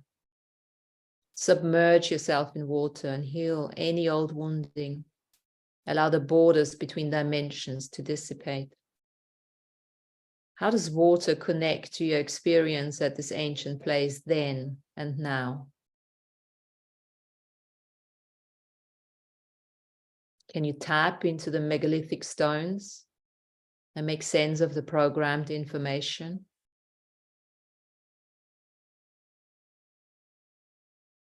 What does it say about you?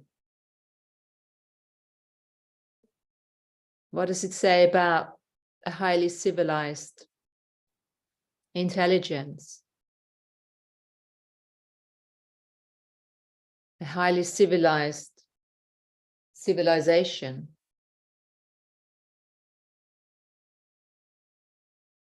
Now turn to the heavens, the chamber of grace, call in the element of ether, and lose yourself in the echoes of time and no time. What does ether stir in your soul's depth when you imagine yourself as part of the ancient circle?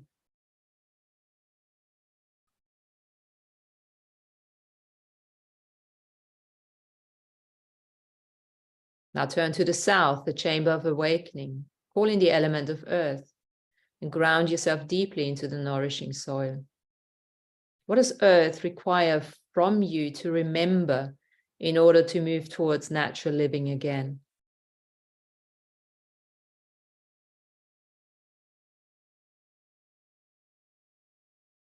Now turn to the east, the chamber of integrity. Call in the element of fire and transmute all beliefs that reduce you to a limited linear human.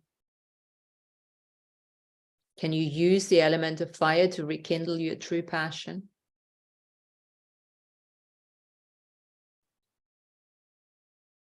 Now turn to the north, the chamber of gratitude. Call in the element of air and allow yourself to enjoy your multidimensional existence. True north is your birthright and legacy. How can the element of air assist you remember your connection with the earth and all your past and future lives?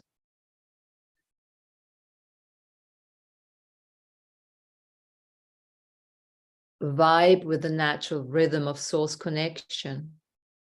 Take a moment to tune into the animals that are witnessing this gathering. Is there one in particular that wants to step forward and share its journey? You are the link between the cosmos and the animal kingdom. What messages are you being given? Thank everyone for sharing this sacred space with you on your journey of remembrance.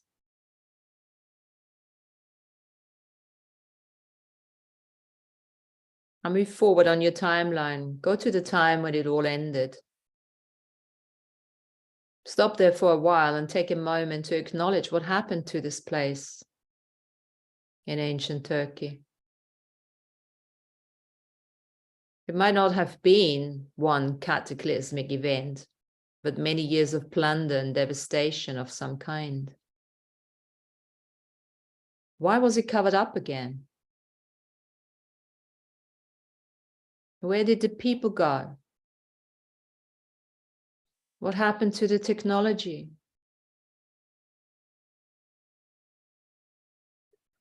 What happened to the ones that got left behind? What is it that you know that you have forgotten about knowing and now can remember?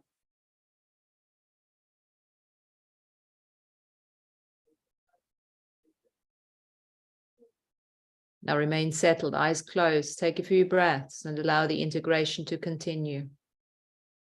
Let your inner mind acknowledge your difficulties and victories from that time. Let yourself be bathed in the healing light and sound from the eternal source you have been connected to then, and you are still connected to now. Give yourself, your body, mind, and spirit permission to continue with this process of healing and to explore future possibilities that you haven't even considered possible yet. You're learning many things. Allow your raw intuition take you to the edge of unknowingness, to these places of new insights, providing you with new understandings and authentic truths.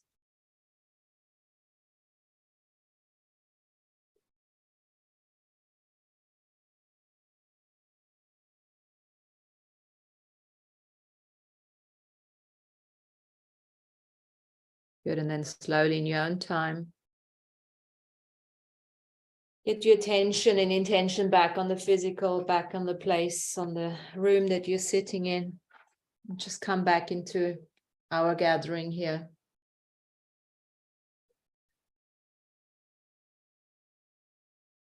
And let's maybe take a few moments and see what we can share from this experience.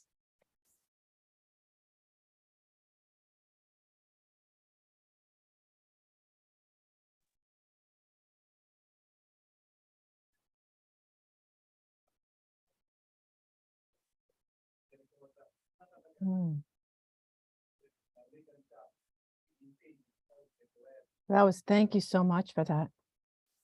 That was beautiful. You're welcome. Yeah. I had my pen in my hand as I had my eyes closed, and I drew. I don't know if this is in Turkey, but this is a pillar. Okay. Okay. And then I did some, I don't know, my writing. Light language there. And then these were symbols when you said something about symbols. Fabulous. Can you read out the light language first? Oh, yes. Yeah, I don't even know. Ishkalalu a la shilala kuha a luti tu. Thank you. Yeah. Muted. Sandrine, you're muted. There's tingling all over me when you just said those words. Say it again. Oh, Read it again. Yeah. Read it again, Amy. read it again. Ishkula ula li shila kuha a luti tu. Whoa. Goosebumps all over. Wow.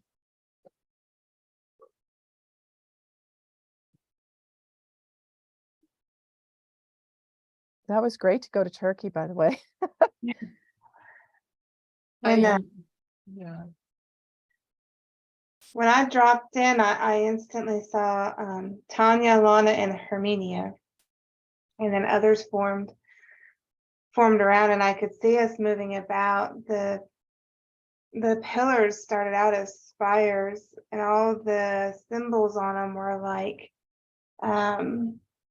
if you open like a transistor radio or TV, like you see all the circuitry.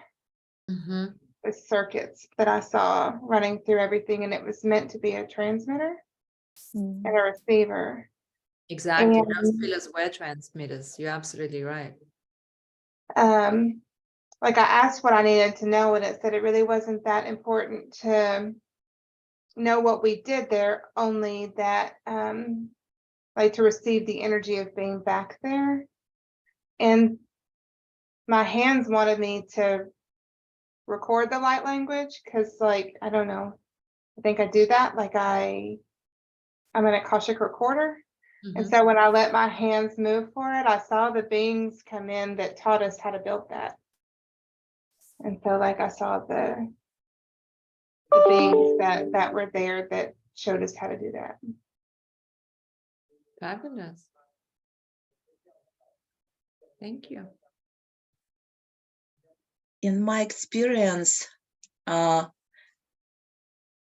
you said, imagine you are there and some structures, I kind like connected to Earth's expression of all that. It's a time machine, actually.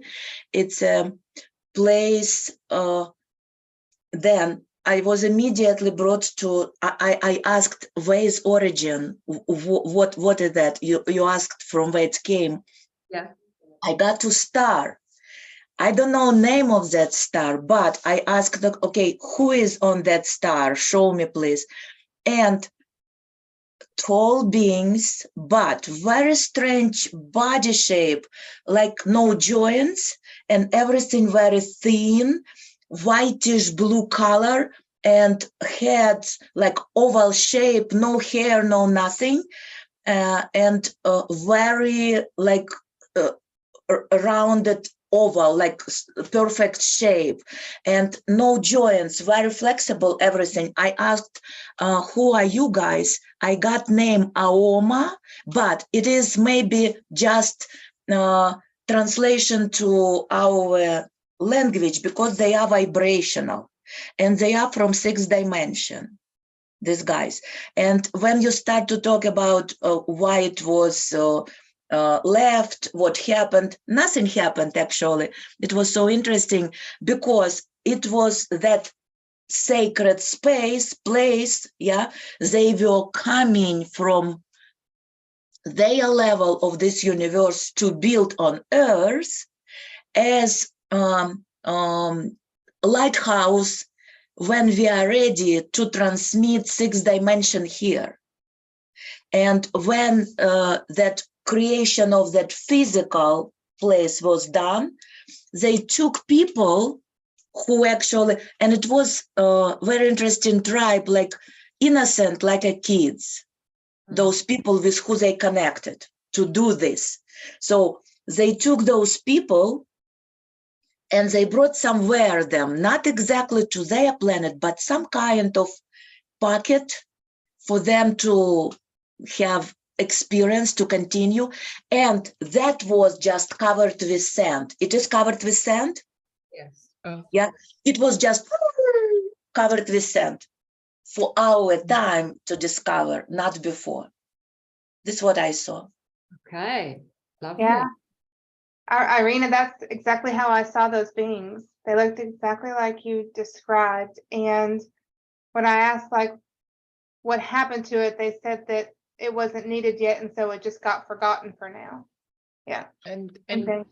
I had when I had the very good feeling that yes, we did that for a reason, but then we covered it all up and we just buried it in a good sense. It was nothing cataclysmical. There was nothing.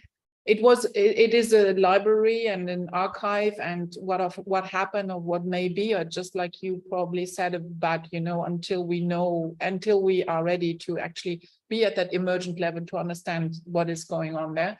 And that it has just been like covered. Yeah, we just buried it because it needs to remain here, but until it is probably then being reinterpreted or used in the good way.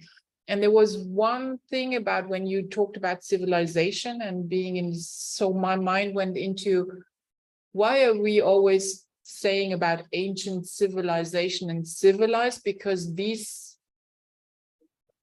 beings live with nature and in nature, and nature is not always civilized, not in the sense that we understand when we refer to civilization.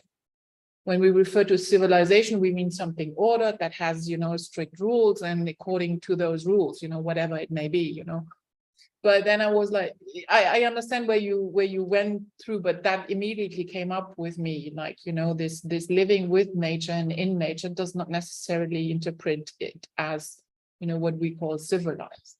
But I get where you're pointing at. And for the animal, I was a hawk. I just heard hawk. The crying of the hawk all the time. And like, yeah, I know you're there. I know I hear you. And I have, where I live up on that little mountain, I live here in Cabo Verde, we have little hawks, and they fly all around my place. And it's so nice to hear them every time crying out. So yeah, it's great. Amazing. You might want to check out the hawk, the metaphysical Yeah. properties, not properties, what do you call it? Meaning or something, and bring him with you in your dream as well, and see if there's more to that. You girls who saw the beings, any chance they're Syrians? Sirius? That's what I was getting. I'm not sure. I didn't go further than it was just whitish blue color and this kind of shape. I don't know. And they are not connected to our human experience at all. They don't have that kind of experience we as humans have. They are higher dimensional, and it's where our experience doesn't exist anymore as human experience. I hear you. Yeah. And their presence with this building, with this structure, only to hold 6th dimension or whatever. I heard 6, but who knows? higher dimension on earth for our growing, for our expansion. Sometimes we pull on something, or they give us something that is similar to what we know, because what it is isn't something in our vocabulary. I didn't get Syrian.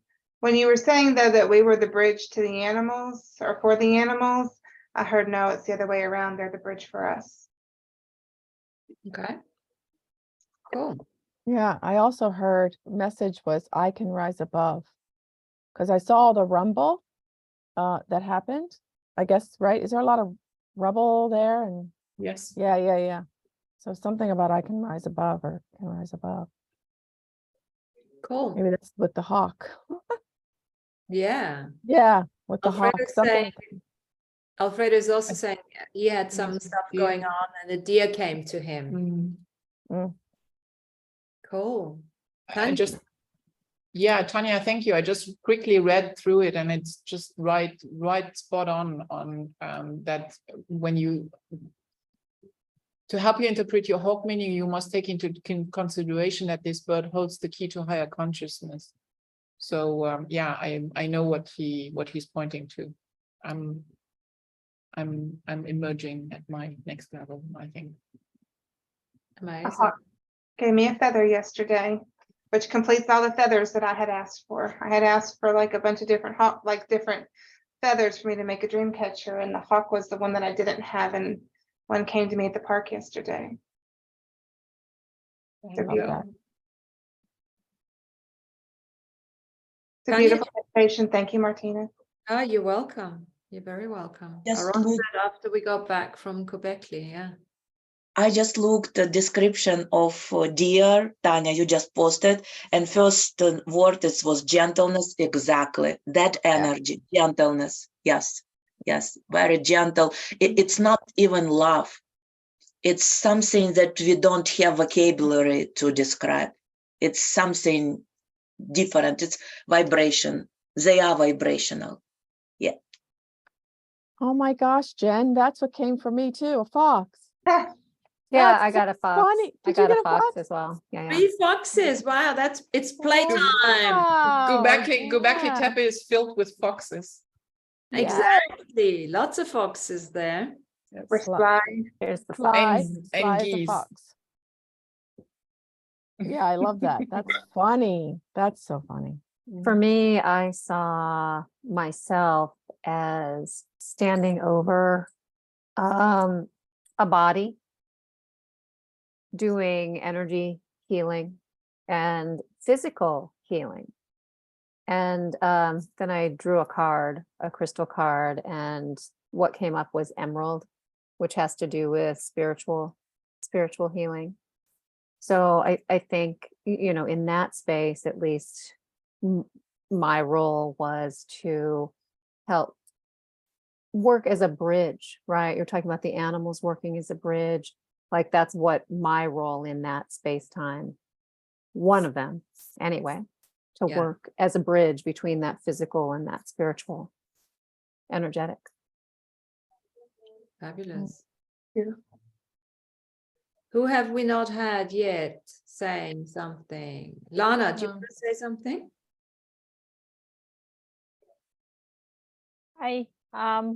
Well, I was kind of I don't know how to explain, but I didn't go into the meditation. And after all of you give your thoughts about what you saw, I realized the reason why I didn't go into the meditation, because I was the one that amongst our group here, I was supposed to stay awake and alert as a sort of a guardian, in a sense, to hold a space so that the rest of you can go into that meditative space to bring back whatever information you are supposed to bring back to relay to the rest of us. So I was just there sort of like standing porter at the door of your thoughts to let the information flow through to all of you. And so that is why I now realize that is why I did not go into the meditation. If that makes sense. to you. Yeah, thank you very Thank much. you. Thank you for that. You did a great job. Hold space for quite a few very potent people here. Well done.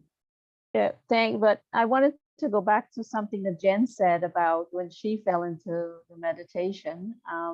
You saw Tanya, myself, and Harmenia there, correct?